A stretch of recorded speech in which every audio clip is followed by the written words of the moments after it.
या चर्चेत 10 वर्षात माजी खासदार भाग घेतले नाहीत। सगळे 10 वर्षाचे अधिवेशन मिळून सुद्धा एवढ्या चर्चेत त्यांनी भाग घेतला नाही, जी मी मागच्या वेळेसुद्धा 10 आणि ह्या वेळेला 11 चर्चेत मी भाग घेतला।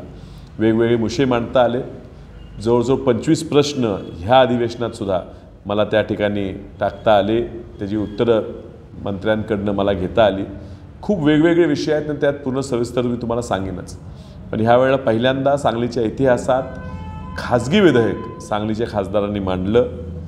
खाजगी विधेयक जवळजवळ 3 विधेयक मी ह्या ठिकाणी दाखल केलेले आहेत। एक विधेयक हा वाईल्ड लाईफ प्रोटेक्शन ॲक्टबद्दल आहे, म्हणजे जे प्राणी आहेत त्यांच्या संरक्षणासाठी एक विधेयक मांडण्यात आला। निवडणूक आयुक्तांची नेमणूक आणि त्यात लागणारे निकष ह्याबद्दल एक विधेयक मी खाजगी विधेयक ह्या लोकसभेत दाखल केलेलं आहे।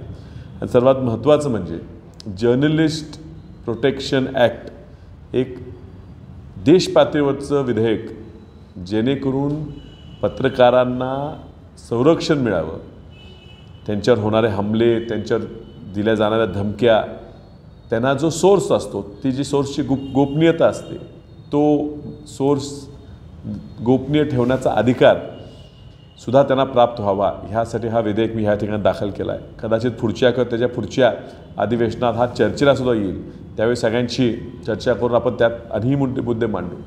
एकंदरीत खासदार म्हणून दिल्लीत ज्या ज्या माझ्या जबाबदाऱ्या असतात, ज्या ज्या माझ्याकडे उपलब्ध साधनं असतात, त्याचा पुरेपूर वापर करून सांगलीचे प्रश्न दिल्लीत सगळ्यांना कळतील हा मी प्रयत्न केला।